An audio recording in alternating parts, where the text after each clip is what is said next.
അല്ല, നിങ്ങൾ ക്യാപിറ്റലിസത്തെയൊക്കെ നിങ്ങൾ പിന്തുണയ്ക്കാറില്ലേ? ആ, ഉണ്ട്. ഓഷോ ഇതൊക്കെ എത്രയോ വർഷങ്ങൾക്ക് മുമ്പ് പറഞ്ഞ കാര്യമെന്നറിയോ? ഞാൻ പറഞ്ഞ ഓഷോ അതായത് ഒരാൾ എന്തെങ്കിലും അയാൾ പറഞ്ഞത് കാര്യവും നമ്മൾ പറഞ്ഞ കാര്യം ഏതെങ്കിലും തമ്മിൽ ഒന്ന് ഒത്തു വന്നാൽ അയാൾ പറയുന്നതാണ് നമ്മൾ പറയുന്നതെന്ന് വരുത്തി തീർക്കുന്ന ഒരു സംഗതി ഉണ്ടല്ലോ. ശരിയാണ്, ഓഷോ ഭയങ്കര ഈ സോഷ്യലിസം എന്ന് പറയുന്ന ഒരു ശരിക്കും ഒരു മെനാസാണെന്ന് പറഞ്ഞ വ്യക്തിയാണ്. ഇന്ത്യയെ പോലുള്ള ഒരു രാജ്യത്തിന്, ഇന്ത്യയെ പോലെ നല്ല ഏതൊരു രാജ്യത്തിനും വെൽത്ത് ക്രിയേഷൻ ഉണ്ടാവണം, അതിന് ഏറ്റവും ശരിയായ മാർഗം ക്യാപിറ്റലിസം ആണെന്നും സോഷ്യലിസം ഒരു ബദൽ മാർഗമേ അല്ല എന്ന് പച്ചയ്ക്ക് പറഞ്ഞിട്ടുള്ള ആളാണ് രജനീഷ്. അക്കാര്യം രജനീഷ് പറഞ്ഞിട്ടുണ്ട്. പുള്ളി പറഞ്ഞിട്ടുണ്ട്, ഈ beggars do not come to me, the poor do not come to me because the gap is too huge. So I am the god of the rich, I am the guru of the rich എന്ന് പുള്ളി തന്നെ പറഞ്ഞിട്ട് അതിനെന്താ കുഴപ്പം? വളരെ open ആണ്. എൻ്റെയൊക്കെ ഒരിക്കലും പാവപ്പെട്ടവർ വരുന്നില്ല, കാരണം അവർക്ക് കൊടുക്കാൻ എൻ്റെ കയ്യിലൊന്നുമില്ല എന്നല്ല പുള്ളി പറഞ്ഞത്, എനിക്ക് തരാൻ അവരുടെ കയ്യിലൊന്നുമില്ല.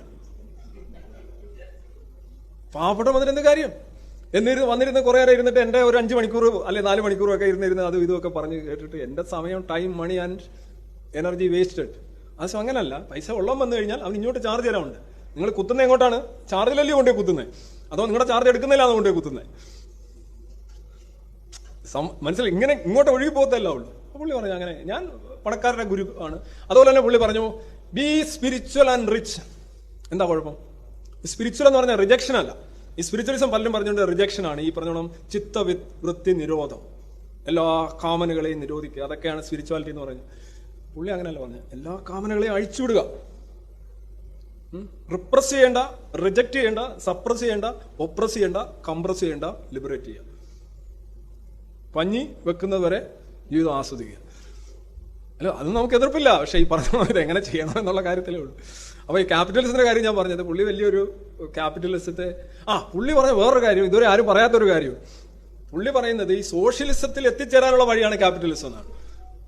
മനസ്സിലായി? സോഷ്യലിസം എന്ന് പറഞ്ഞാൽ പുള്ളി ഉദ്ദേശിക്കുന്നത് എല്ലാവരെയും പോക്കറ്റിൽ ഒരേ പൈസ ആയിരിക്കും.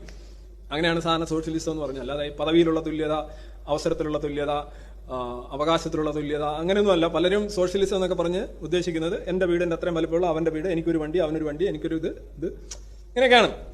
അപ്പോൾ ആ രീതിയിലായിരിക്കും ഉദ്ദേശം. അങ്ങനെ എത്തിച്ചേരണമെങ്കിൽ ക്യാപിറ്റലിസത്തിലൂടെ വെൽത്ത് ക്രിയേറ്റ് ചെയ്യണമെന്നാണ് പുള്ളി പറഞ്ഞത്. അപ്പം he said capitalism is A revolution.